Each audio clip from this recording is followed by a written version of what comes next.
Disclaimer: this video contains high levels of sodium. 3, 2, 1.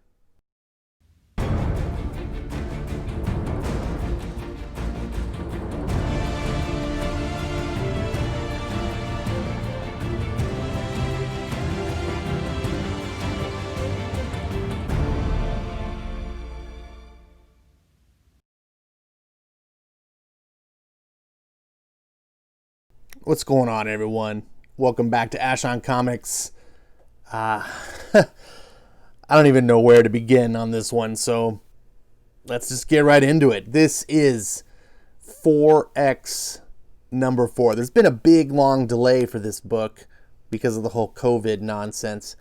And I have to say, I was genuinely enjoying this book. Now, big disclaimer for those of you who may be listening to my channel for the first time, or those who didn't pay attention to what I said before, or just forgot, or who knows, because it's been a while.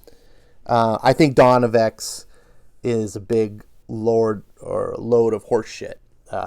It's vile, it's reprehensible, it's full of vice. It's comics to me have always been an American mythos. It's something that's been about heroes and virtue and sort of the seeking to become both.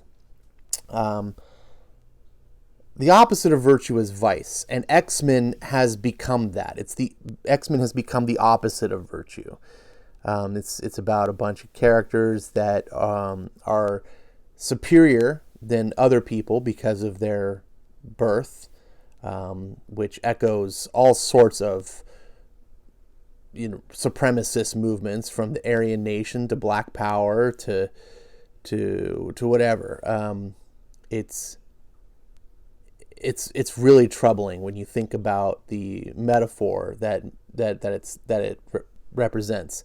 Then on top of that, they behave in a very authoritarian, classist sort of way, this elite idea where certain people have the, preordained right to exert their will over other people.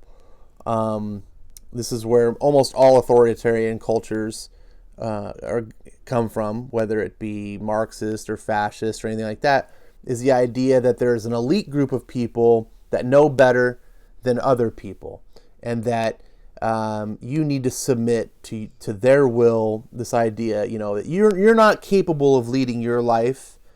They have to tell you how to lead it, and God forbid it go the other way around. They will be the last person to accept you telling them how to lead their life.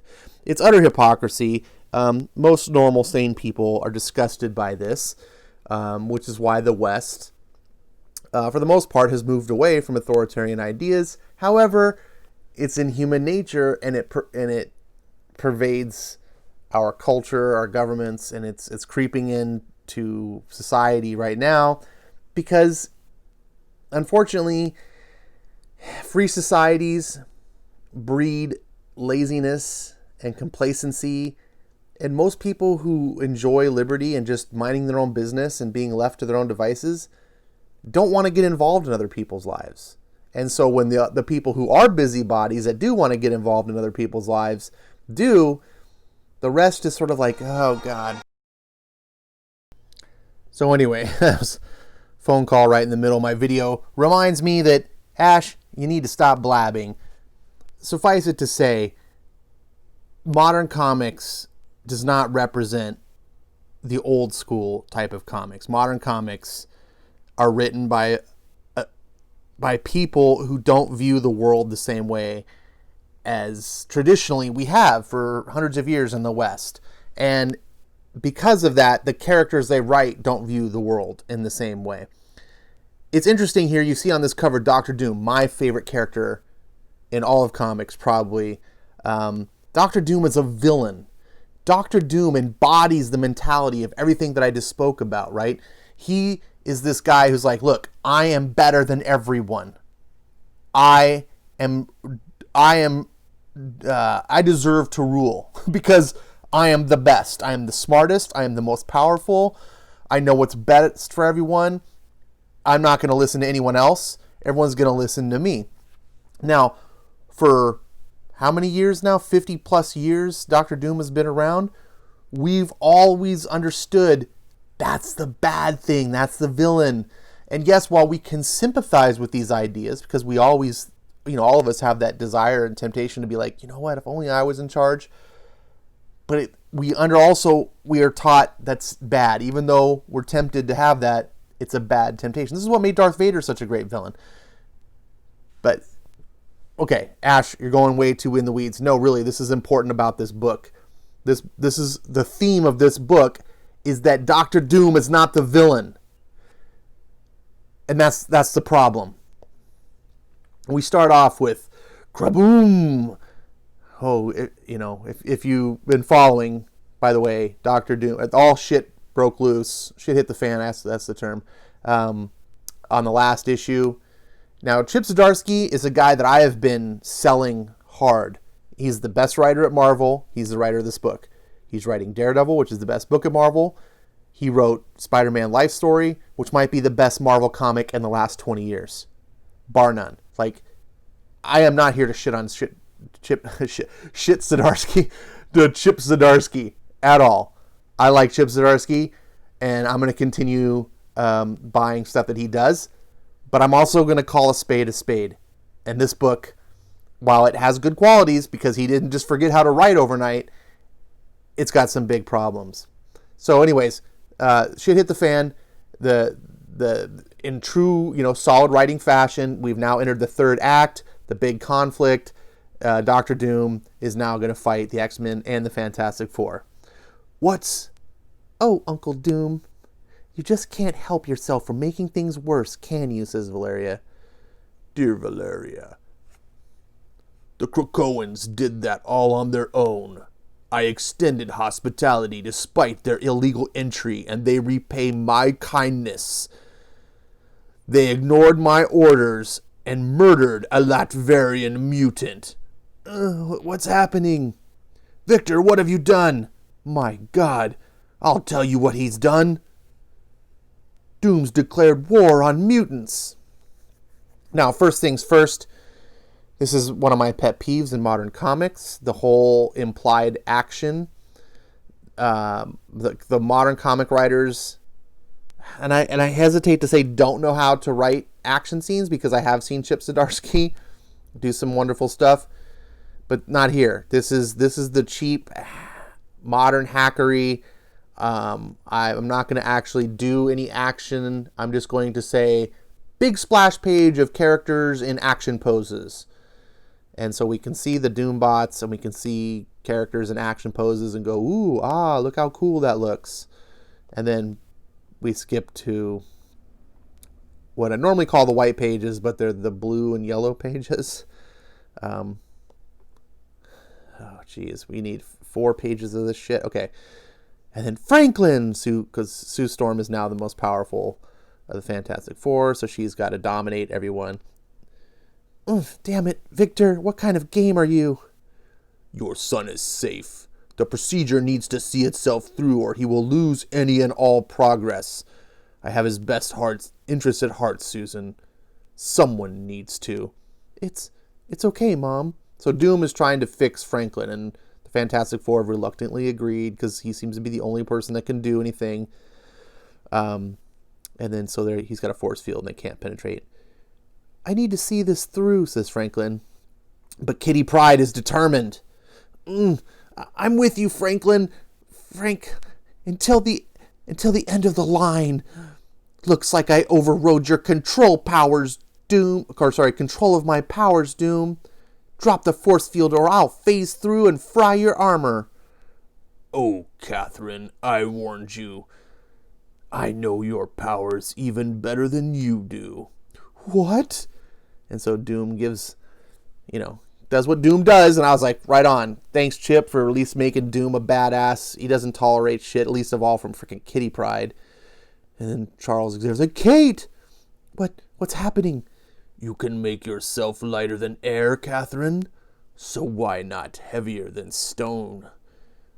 So he's got control over powers. I'm not remembering exactly how he got control over powers, but suffice it to say he does. And so he makes her super dense. Now, I don't remember Kitty's phasing powers making her lighter than air. That she would just float away if that's the case, and she doesn't do that. I think Chip's fudging a little bit with the whole power thing. Whatever, it's comics. And then Franklin's like, Doom, leave them alone. Franklin, you poor boy, can't you see? It's they who won't leave you alone. Nobody has your interests at heart. Charles and his nation of betters want your power. Your family wants you to stay a child. He is a child. You have no right, Victor, no. Now here's the problem I have with the narrative here is, yes, he does have a right because you signed off on this. It's not... Susan, we need your help. So White Queen all of a sudden is, a hero. She's not really a hero, but she cares about someone. I don't know how much longer I can cut through Doom's telepathy dampers. He's trapped the missing mutants in the automated Doom armor. So Doom has put mutants in the armor so that they can't really fight. It's kind of a bastardly thing to do, right? We can't get through without harming them. Reed, people are going to die out there. Emma's screaming for help. I can't. Go, Sue. Save everyone. It's kind of a cool line. I kind of like it, but I'm just so jaded and cynical of always like, go women, go save everyone while us helpless men just sit here and be helpless. Now you go, Ash, you're just being too cynical. Am I? Wait till the end of the book. So they fight, and Sue, of course, is super badass, and she uses her powers to stop Doom armor, and then Nightcrawler can teleport in, grab their flesh, and teleport them out of the armor, to which case they can have... And this is kind of a cool little fight scene. Remember I was talking before about fight scene. This is a mini one. Bravo, Chip, you did some good stuff here.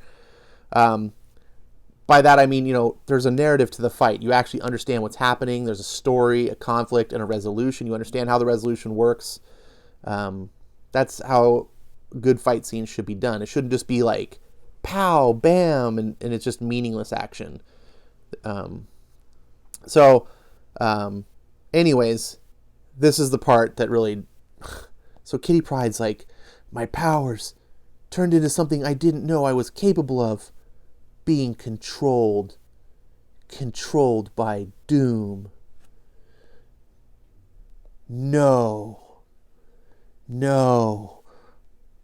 I won't let any man control me. Sorry, that was my ad-lib. I won't let him, and I won't let him control Franklin either. Oh, so by the power of Woman. Grah! Easy, boy. It will soon be over. You will be whole. Son, please, you don't have to do this, says feckless Franklin, or Reed Richards.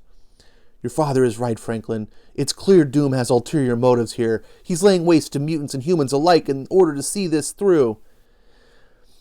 Bitch, you invaded his island. You started attacking his people.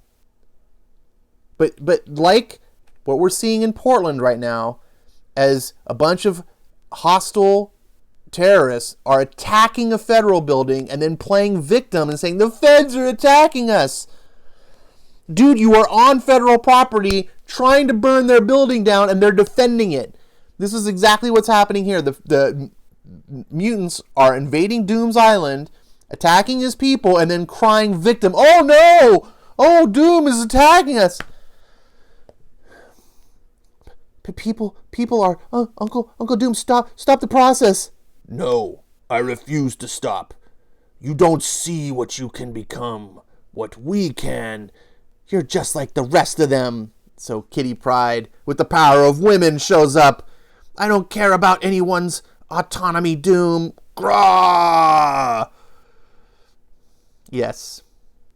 Dr. Doom was foiled by Shadowcat. Sorry, Kate Pryde. willing herself to override Doom's power. Doom, the guy who has beaten Thanos with the Infinity Gauntlet. I'm sorry, when Thanos, who had the Infinity Gauntlet, Doom beat him. Doom, who has beaten the Beyonder. Doom, who's the most badass villain. Kitty Pryde just says, I won't let him beat me. And wills herself and just flies through Doom's armor, which, when she phases through armor, for some reason, it short circuits stuff. And even though Doom, who's the master of planning of everything, whose armor is designed, he's prepared for Charles Xavier. He's, he can't use telepathy to hurt him. It's protected. It's got, non-metallic materials so that Magneto can't hurt him. But Kitty Pryde, no preparations. Franklin, before the armor fixes itself, is this what you want? My mom, she went out and helped everyone. People are in trouble. I want to go with her. And then we get this scene where Kitty puts her hands on the sides of his head and phases him out of the suit and holds him lovingly. And then, thanks, Kate. Oh, thanks. You're welcome. Thank you. And then he flies out, literally the golden child. Look, he's gold. I don't know what he's doing. And then he flies up and he rains hellfire. I don't know what the hell's happening here. It looks badass, but this is not what Franklin Richards' power set is that I'm aware of. He's not some sort of just raw power blaster guy. He controls reality. He could snap his finger and just change reality. He could do so much. This is dumb to me. So what is he now? Is he Havoc? What is this? I mean, like I said, it looks cool, but it's no. This is a Franklin. And then we get Rogue. Well, dang it. No, stupid iPad. Well, I'll be. And he falls. What? And Mr. Fantastic wraps him up. Did we save everyone? No, Franklin. You did. And then we get this coming together moment. You can almost just hear the orchestrated music piping in. Da, da, da. Oh, my darling, you're okay. Okay? He is far from okay. The boy may be irreparably damaged from halting Doom's immaculate process. Franklin Richards is as foolhardy as his father. And again, Doom is the only voice of reason in this entire comic book. And he is the villain. I need to stress this. I cannot stress this enough. It's like Franklin was on an operating table and they were doing invasive surgery, and then the parents got cold feet at the last minute and we're like, no, and like ripped him off the operating table and like stopped the anesthesia and did all this stuff, and it was like, oh, do we save him? It's like, no, you're fucking morons. You might have just killed your kid. You've got a lot of nerve, Doom. Again, signed off on this. Foe sentinels, the death of a mutant, you will pay dearly. So Magneto now here is triggered. Yes, Eric Lensher, I think that's how you pronounce his name. Magneto, one of the most badass Marvel villains of all, is triggered by foe sentinels, by Doom. They remind him of something. And by the way, the death of a mutant, he didn't kill the mutant. Wolverine did. And then Charles is like, he will. But not today, I suspect. Thankfully, Doom's not an idiot. There's a hologram. And then Doom lectures them. You have driven Doom from Latverian soil with your attacks. The number of laws you have broken with your intolerable superiority is astonishing. You ignored my conditions, trespassing among my citizens. You murdered a Latverian mutant whom I was protecting. And do not deign to draw comparisons to paltry speciest sentinels. He's calling them out right here. He's saying they're racist, right? Well, technically specious, but specious sounds... It's a metaphor for the real world, so we say racist. He's calling them out. You're fucking racist. Okay, do not draw comparison to paltry specious sentinels. My Latviathons make no distinction between mutant and human. They protect Latveria. And you are in Latveria. He points.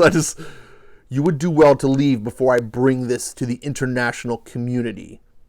Okay, that part I was like, I don't see Doom going to the UN and like, but, and then Charles is like, we're leaving, but with the Latverian mutants. Your story is as hollow as your armor. You trap those poor souls in. Their minds have been tampered with. Their freedom's limited. You planned this. That death is on your hands. But there will be no more. They are Krakoan. Doom's just like, God damn SJWs. That's what his face is. And so he's not there, so he can't do anything to stop him. So he's just all, so be it. Perhaps they will come to show you some Latverian common sense. Franklin, I'm fine, Mom. I mean, I'm not fine, not really. I can feel it. My powers are still broken. Everything's broken, including us. I know I shouldn't have run off like I did, but you guys just don't listen. Okay, so he lectures the parents. And then this is another trope of progressive comics where the kid lectures the adults. The kids always know better. Oh, and the adults have to learn the hard lesson.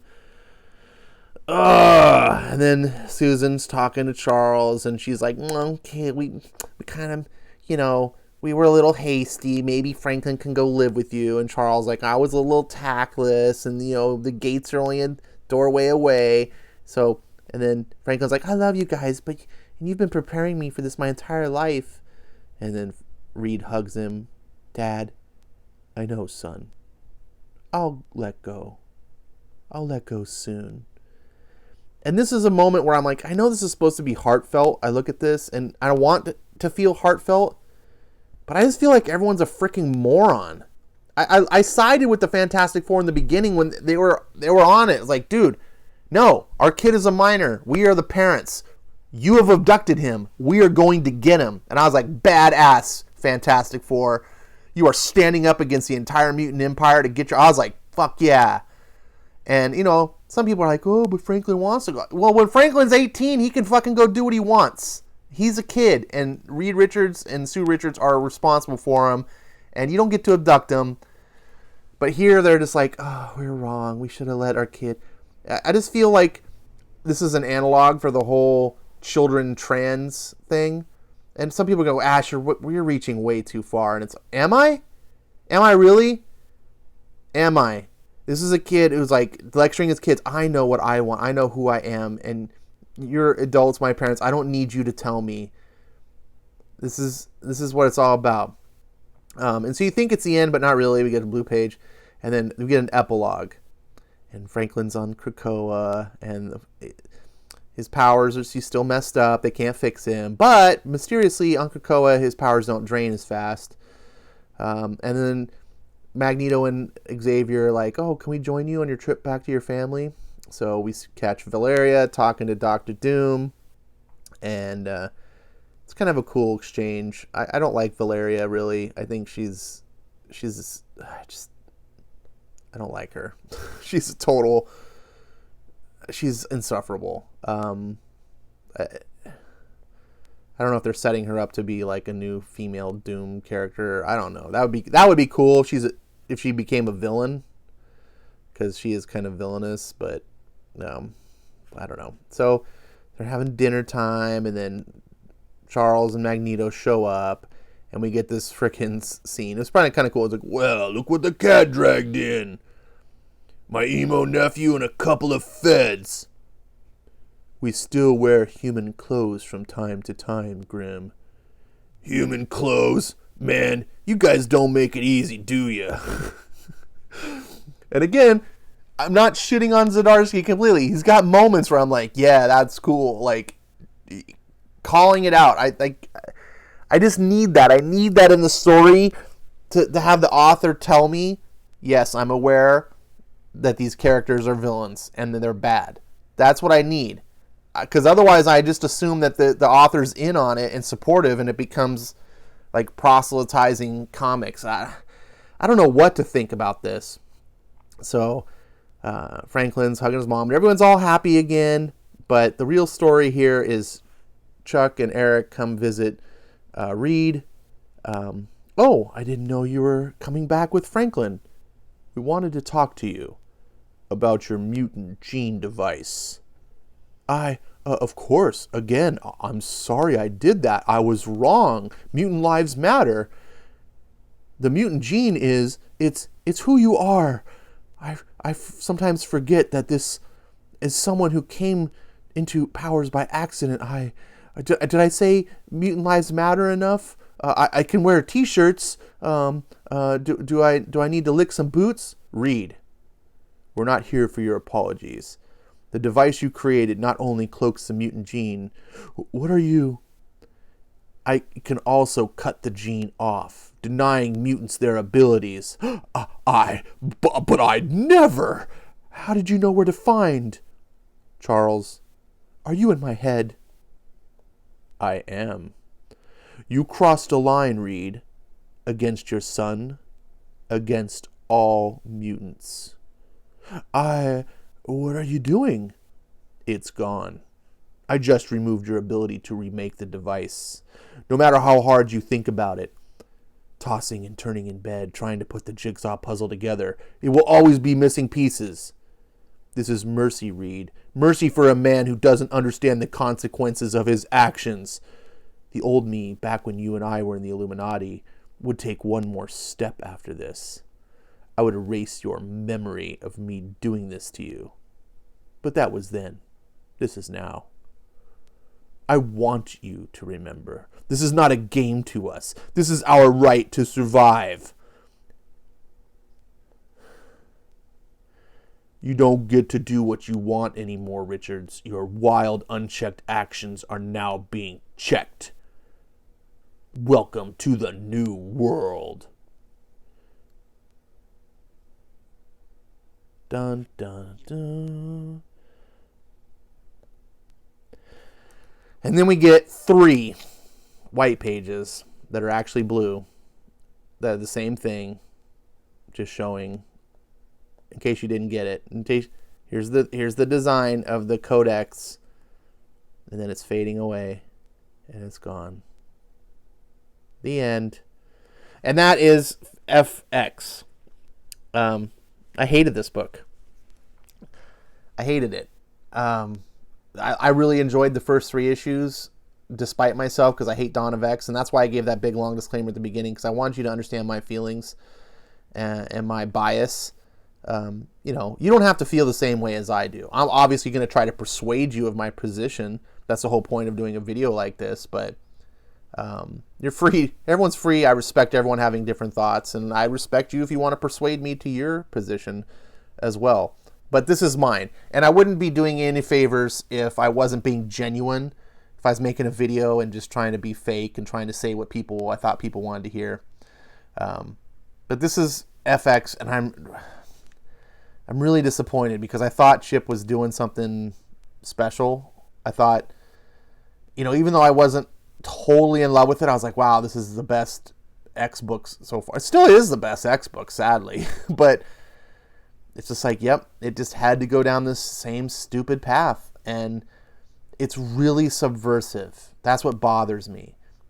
The whole line, and not just the X books too, and Marvel. I hate this subversive storytelling that's under the surface, that seems harmless. It seems to be where, like I said, you're going to say, oh, Ash, you're looking too much into it. And I'll be like, really? Am I? Am I really looking that much into it? Right? 10 years ago, well, was it 10 years ago? Maybe it's 10 years ago when I was talking things about gay rights activists wanting, the gay rights. I was like, pretty soon it'll be like the trans rights and stuff, and be like, oh no, they just want to get married to whoever. And I was like, all right. And then it was like trans rights, sure enough. And I'm like, pretty soon they're going to want to be like trans kids.